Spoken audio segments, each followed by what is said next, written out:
Welcome to the Nonprofits. The culture wars sometimes make for strange bedfellows, as we will see in our next story this week. This is an op-ed that discusses comedian Bill Maher's shift from critiquing religion in the 90s and the 2000s, notably through his film Religulous, to focusing on opposing wokeism in recent years. The author, Bishop Robert Barron of Rochester, Minnesota, initially irritated by Maher's simplistic take on religion, finds unexpected alignment with Maher's recent criticism of woke culture. He notes Maher's defense of free speech and civil discourse, contrasting it with what he says is, quote, divisive nature of wokeism and cancel culture. Despite their differences, the author appreciates Maher's efforts to promote respectful dialogue and challenge contemporary societal issues. Is the enemy of my enemy my friend? This story is from CNN by Bishop Robert Barron. I don't know why do I always want to say Robert Barron there, but by Bishop Robert Barron, and this was published on May 28th, 2024. And you know, they say the only constant was Heraclitus, I think. The only constant in life is change. And so I used to be a big Bill Maher fan, but I don't know. He veered off the tracks at some point. It's he used to be kind of witty and clever, but now it comes across as like, at least in my opinion, as whining and complaining. Cindy, let's go to you first. What do you think of the bishop's new bromance with Bill Maher? So I don't really know a lot about Bill Maher. I never watched him. I didn't see him on TV, obviously, because I didn't grow up in the US. But this entire article was it sounded very childish to me, and kind of pathetic, because I saw an old man just being happy that another old man agreed with him. and that's basically the article. And obviously that woke is bad, which is something we can hear very often lately. But the bishop, he contradicts himself a lot in this article. He complains about people using bad arguments, but the only evidence he gives about why the woke movement is bad is, and I quote, perhaps the most sickening feature of the recent fiasco surrounded Kansas City Chiefs kicker Butker's commencement address at Benedictine College was a post on Twitter by a social media manager for the Kansas City, specifying the suburbs where Butker lives. So doxing is bad regardless of who does it.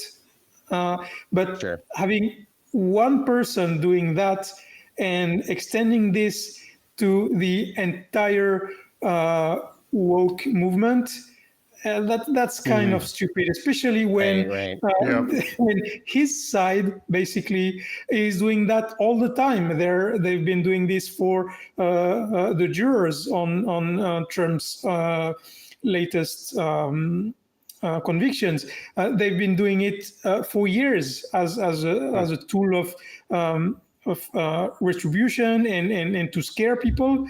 And now he's just complaining because someone just said the suburb where a guy lives.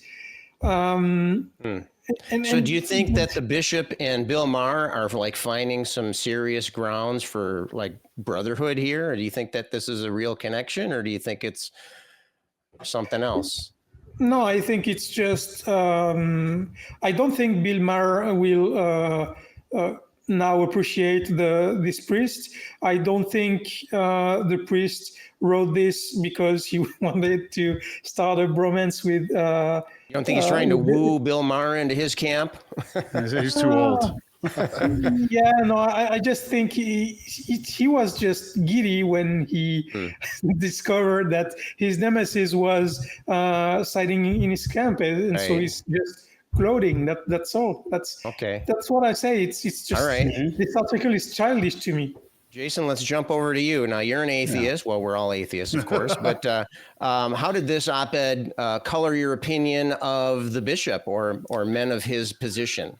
Look, I more or less can just only echo what Cindy's saying. I totally agree. It's like, hey, look at this guy. He agrees with me. I'm a man. He's a man. It's a man's world. I can't fucking do it with this guy. You know, whole article is like this, like false pluralism thing that's like built on this like baby boomer foundation rhetoric thing. You got this whole male fragility thing kind of mixed in there, and there's like this fear of being held accountable for their sins. You know. Having watched enough Bill Maher, I've always seen his approach as highly problematic.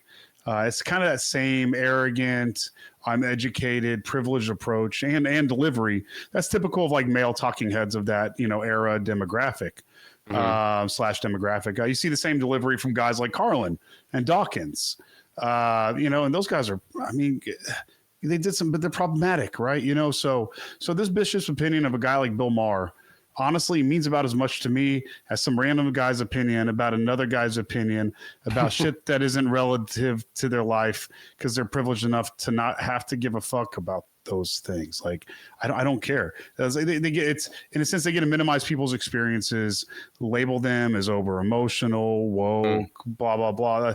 The whole thing is just like, well, they're woke. And to me, woke is like a dog whistle term for like social justice, equal opportunity, queer rights, civil rights. These are the same like guys that are like, I'm colorblind, you know. It's this whole thing that's, I saw all y'all smile when I said that. Y'all know what I'm saying when I say that. It's gross. I don't know. It's just all I can do is echo what Cindy was saying, man. So let's go to Kara next here. Kara, Jason was talking about these different interpretations of woke. In the article, Barron said, quote, the classical liberalism espoused by everyone from former presidents Thomas Jefferson and John F. Kennedy to Martin Luther King Jr. called for the fixing of our social problems through reason and political action, whereas many on today's wokest left embraced the rhetoric of victimization and complaint. Do you think that was a fair assessment, or what is your take on the way that he's presenting woke in this circumstance here? No, I don't think that's a fair or accurate assessment. I think it's really interesting that he chose to mention people like Thomas Jefferson and Martin Luther King Jr. as counterexamples, because I'm pretty sure we can all agree that both of them had some things to say that were complaints about people being victimized by an unjust social and political system. I'm pretty sure that was kind of their whole thing they were talking about. And in fact, Jefferson specifically wrote about this, and he said that people, by which he apparently meant property white men, had the right to even rebel against a government that they felt was not affording them the rights that they should have, and was indeed a leading figure in a revolution. And I'm not advocating for that. Certainly, that seems to be the kind of thing that people who are on the opposite end of the woke spectrum are talking about doing these days. But I think that if you're going to be throwing around the term wokeism as if there's some, disturbing new radical way to complain about victimization and stir up trouble, we should really be thoughtful about the comparisons that we're making, because that one didn't make sense. And I think in addition to that, yes, it is true what you said about woke having different meanings to different people. There's sort of the general meaning of woke referring to kind of being aware of and fighting against systemic injustice. And then there's the more pejorative usage of it that is being employed here in this article, that's sort of the suggestion that, well, these ideas are extreme and unreasonable and comically outrageous. And that's obviously the way he's describing it here, but the way he writes about it, he kind of just boils down wokeism to basically saying, well, it's violent and anti-democratic and it's attacking people who deserve to be in power, rather than having reasons, debate, and discourse, amongst sensible people, and kind of sets up this dichotomy where he's saying the woke people are not reasonable, they're violent and outrageous and absurd, as compared to this list of powerful, wealthy white men who he's describing as very reasonable and intellectual, and why can't we just go back to having discourse like that? And it's kind of hard for me to hear that and not think that he means, well, I just want to hear from powerful, wealthy white men such as myself. and he kind of slips back and forth in between criticizing wokeism for any real reason that has to do with what people are actually doing, and instead criticizing it as, oh, well, wokeism is just a stand-in his mind for, not having rational debate. Well, that's not true. It sounds like what he's saying is people are criticizing people like me, and I don't like that, and I want them to stop. And that sounds very hypocritical to me when his criticism of the woke people is that they're trying to silence other voices that dissent, when really the whole point of the concept of being woke is recognizing that some people have been cut out of the conversation historically and are not being allowed to speak, and we do want to hear other voices. And we're hearing this kind of response from this person saying, no, I want my voice and voices like mine to be the ones we hear. We can't hear from these other people. They're not part of rational debate. And that is just completely hypocritical in my view. So you said a lot about wokeism there and about woke and about different definitions of the term. And I, we can see that. I mean, to me, it seems like the liberal view of what it means to be woke is different than the way conservatives will characterize what they would call wokeism, right? And so let's start with Cindy with this question here. Do you think that, now I'm playing a little devil's advocate here, do you think that what they're saying holds water at all? Do you think that there are people on the left, either individuals or groups of people that take things too far? Do you think that there's anything there, right? Is there, or do you think it's just fear mongering and boogeymen? I mean, do you think that there is any legitimate claim against quote unquote wokeism, like we're hearing from Bishop Barron here? I think we could point out some instances where social awareness silenced, in a way, some the expression of some speech. Like, for example, a couple of years ago, there was a play that was supposed to be happening in Canada, and it was about how the natives have been treated in this country, and the idea that there was no natives in the actors, that raised some complaints, and because of that, the play was canceled. And I thought at the time, and I still think, that it was a shame that even though there was no natives in among the actors, well, I think it was still better to have this play seen and heard by a lot of people rather than the opposite.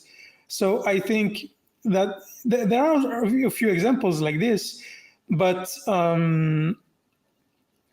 because there are extreme people on every side, but I think what they complain about is based on projection, because they see in what they're suffering a lot of what they've been imposing on other people, and they don't like it, so they try not to change it. And so we see it a lot. So do you think so when they cry wokeism, do you think they're actually telling us a little bit about what's going on in their own minds? Yep. Okay. All right. Let's jump over to Jason. And before we do, Jason, you had to drag George Carlin into this. And I the night wouldn't be complete if there wasn't something that we could disagree on. So maybe we can draw the line in the sand here. I'll just, I've been a Carlin fan for most of my life. But that's a little rabbit hole we don't need to go on. I just want to state for the record, I disagree with your take on George Carlin. Maybe we can bring it up some other time. But Jason, I did want to ask you, so building on what Cindy was saying, do you think that we've talked about on the nonprofits before how conservatism, especially extreme conservatism, is tied to authoritarianism and fear mongering and that kind of thing. Do you think that the existence of that extreme far right position demands an aggressive far left response to that? I don't know if I can actually give an honest answer here, what I think it really calls for. Mm-hmm. But yes, I do think it needs probably more extreme answer than maybe what you're hinting at. Are you saying that the response to a hard punch is going to be a harder punch on the other side, or? Of course. I mean, what am I going to do? Just sit there and get beaten? Well, I don't know. I mean, one of the themes of this article was, or at least one of the way that they're presenting it, one of the proposed themes is that this idea of coming together, and you know that idea is, as an atheist activist, that's something that personally is important to me. Is that the idea of reaching out to engage in communication with people who disagree with me. Our own fellow nonprofit Secular Rarity, I know in his own state, he's involved with an organization that specifically pairs up believers and non-believers and involves them in conversation. So do you think that this kind of thing can happen? Do you think that kind of thing is important? Do you think that and also, do you think that this article addresses that, even though it claims to address that idea of finding common ground, but do you think it really does? And do you think that's important? You threw a couple things at me. So of course this article does not, because this article is just old men bitching about being told to shut the fuck up. Mm-hmm. I mean, that's all it really is. I want to say this thing and they're telling me not to say this thing. Yeah, shut the fuck up. You're like, seriously, shut the fuck. Don't say that fucking thing anymore. Don't act that way. This is stupid. You're able to say it because you're privileged. Nobody challenges you. If a woman was acting this way, or if a femme person was acting this way, they'd be labeled borderline. But if you're acting this way, it's considered normal because you have the privilege of being hyper emotional and fucking angry and acting like an asshole, and nobody calls you out for it. So now you're being called out for being a fuckhead, and now they're just crying about it. This has nothing to do with solidarity. It was fucking solidarity of course we need solidarity, but solidarity over being a piece of shit that's whining about being told to shut the fuck up doesn't really mean anything. So they can, we need to stand together is no. Just shut the fuck up, you know? So yeah, I mean, and you mentioned like, you know, yeah, the idea of atheists coming together, changing things, or not even atheists, more left leaning, more progressive people, whatever you want to call the people who aren't crying about this stuff. Yeah.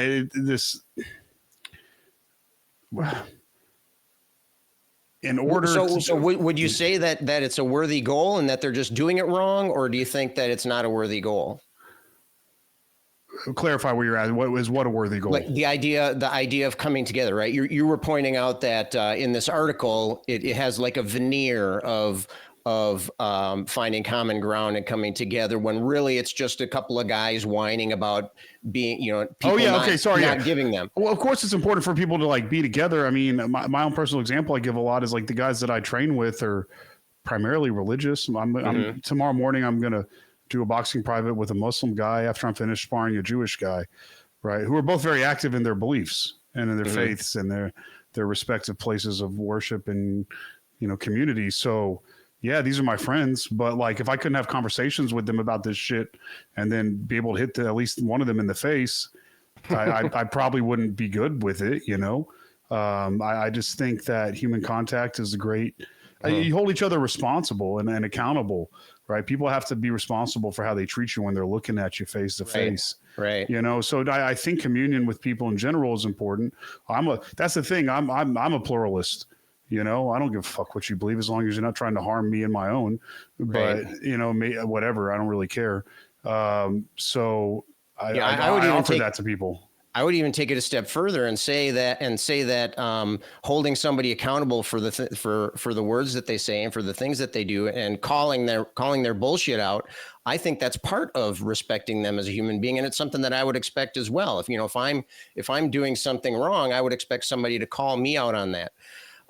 Kara, I want to give you the last word on here. I wanted to ask you, do you think that this that this article offers a glimmer of hope for the future? Do you think that there's room for optimism within the context of this article? I'm not sure that the article gave me any optimism. I mean, I guess in the sense of, are you suggesting because this person who previously did not agree with the things that Bill Maher was saying, and then later decided they were friends? Is that the part that would engender optimism? I'm just wondering if there's another take, if there's a silver lining to this gray cloud we've been talking about. Yeah, I think that it is doing a poor job of talking about an issue that we are dealing with. You know, we've touched on, you know, kind of political polarization going on in all of our answers. And I agree that that is an issue. And we've touched on, you know, when people are using means to get their point across that are hurting people, like doxing or something like that. That's not a good thing to do, regardless of which side of an argument you're on. But it is completely outrageous to suggest that one side is doing that and the other side isn't. This is an article that's written by a man who holds a leadership position in one of the most wealthy and powerful organizations, arguably, in the world, writing an opinion essay that is published in CNN and widely disseminated. He has blogs and podcasts, and he is not silenced. He is loud and everyone can hear his opinions. And he is talking about opinions from the perspective of an organization and giving examples that are about people on his side, if you want to call it sides, silencing others. You know, the one example he gave in the article was about, you know, Harrison Butker telling women at a commencement that their place is in the home and get out of the workforce, basically. And I know there's a lot of people that have perspectives on that, but that's the speech he's defending. And the fact of the matter is, he is defending his ability to be able to tell other people to shut up, and then turning around and saying, but it's not fair if people come back and say, hey, wait a minute, we disagree with you and here's why, and we would like for you, in fact, to shut up and listen. He doesn't want that. And yes, I agree that, you know, political polarization and making everything an end of the world. Oh my goodness, if you said this or you think this, we can never talk again. Yeah, I do think that that's not great. We do need more civil discourse, but the problem here is not wokeism. The problem is not, you know, identifying discrimination and working to remedy it. The problem here is absurd hypocrisy. Right. I lied. I want to go to Cindy real quick before we wrap this one up. Cindy, would you give this bishop any advice if he wants to present this as a way of people coming together? And I think we all kind of agree that he's really not doing a very good job of it. What advice would you give to Bishop Barron on better ways to make connections with different people?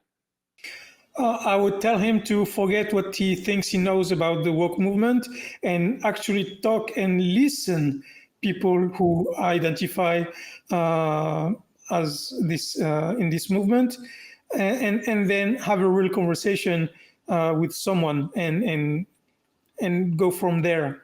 Because the thing is, when you put everyone in a basket and say that the basket is rotten, then you never talk with anyone inside. So, and that's what they all do. And sometimes we are guilty of that too, when we talk about the MAGA movement, for example. But if you can't speak to the people, you cannot change their mind. And if you want them to change, they have to listen to you first. So that's what I would tell him. Listen. You put that perfectly. I think that puts a perfect bow at the end of this discussion. So we'll stop here.